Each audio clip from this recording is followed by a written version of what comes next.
17 years ago, 60 Minutes first examined the so-called French paradox, which suggested that the French, despite a high-fat diet and high consumption of wine, had a remarkably low incidence of heart disease compared with Americans. Most researchers agreed that there was something in the wine that offered protection. And a few years later, even the highly cautious federal dietary guidelines say that moderate consumption of red wine can be beneficial.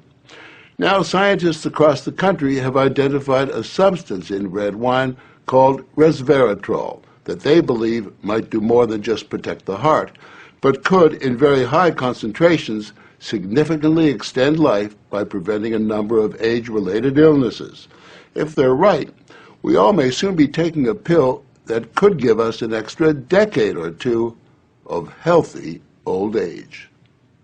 If the promise holds true, I think this has the chance to change healthcare. Dr. Christoph Westphal says we all may soon be taking a drug that just might beat the clock, a simple pill that could delay the inevitable.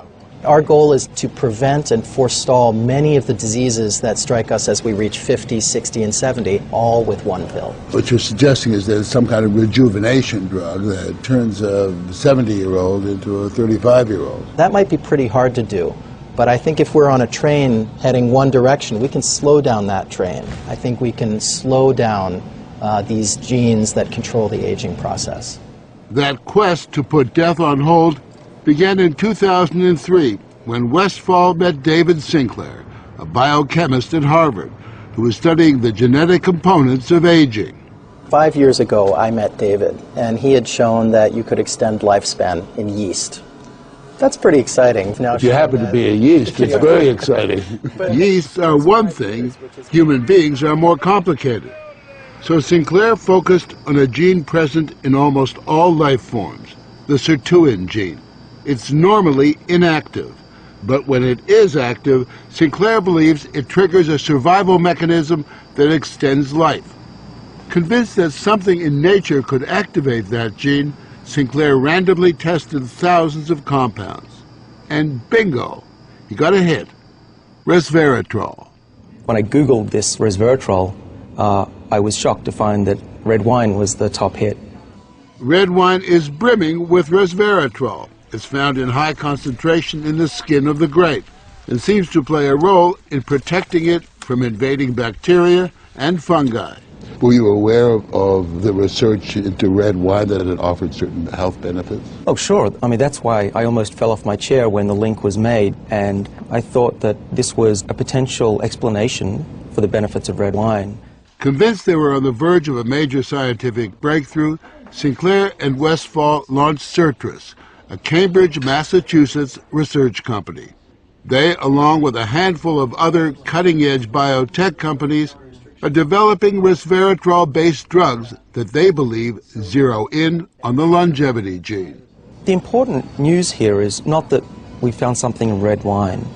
The important thing is that we passed a milestone where we can now make drugs based on this knowledge and potentially slow down aging itself.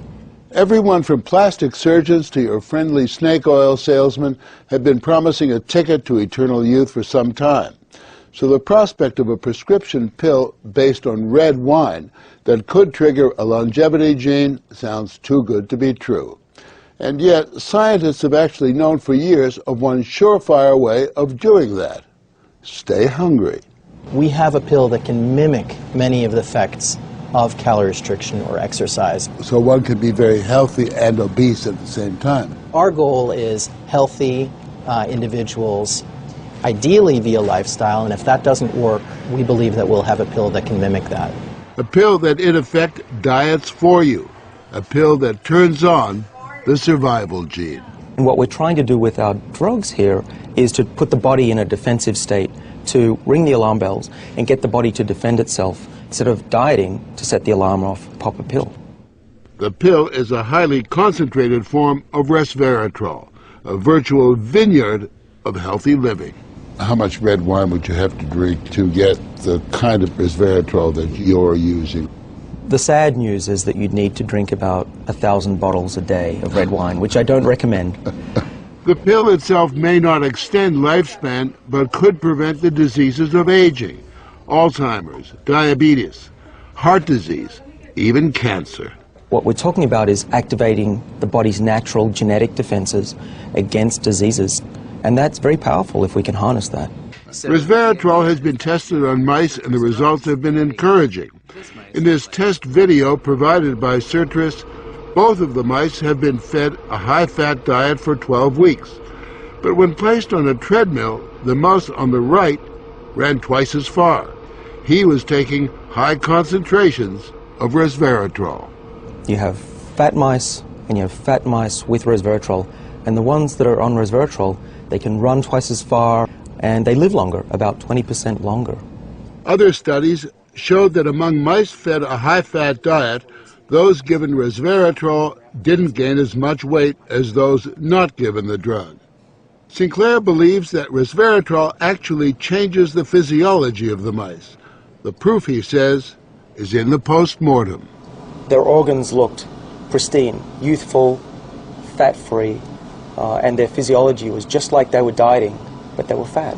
Convinced they were on the right path, they fast-tracked the drug into human trials on people with untreated diabetes, and the results were impressive. It significantly lowered glucose and insulin levels without the patients changing their diet or taking any other drugs. Originally, our hope was that you'd be able to prevent diseases of aging. What we ended up seeing is actually you could therapeutically intervene in patients who have diseases of aging, and that was unexpected. Yeah, the diabetic patients have high blood sugar, and the molecules bring it down. That's treatment, that's not prevention. Sertris is now developing what they say is a much more potent synthetic version of resveratrol that will also soon go into human trials, this time on cancer patients. I keep on thinking, you know, what used to seem like it was science fiction, I actually believe the biology is right, and if we're right, this may be the most important thing that we're going to do in our lives.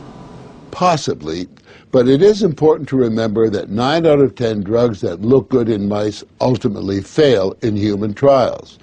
Still, the speed and results generated by Sertris and the resveratrol drugs are unusual, and Sinclair believes these drugs will not only keep people living longer, but will keep them healthy longer.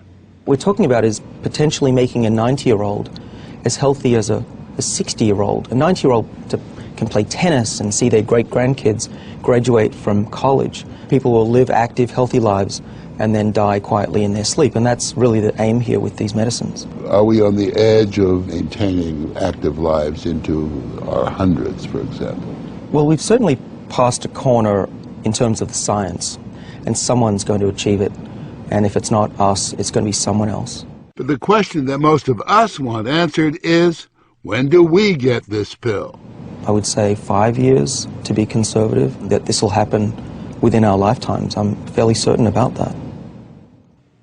One measure of the potential of this research, Dr. Sinclair and Dr. Westfall's little startup company was recently bought by the pharmaceutical giant GlaxoSmithKline for almost $750 million.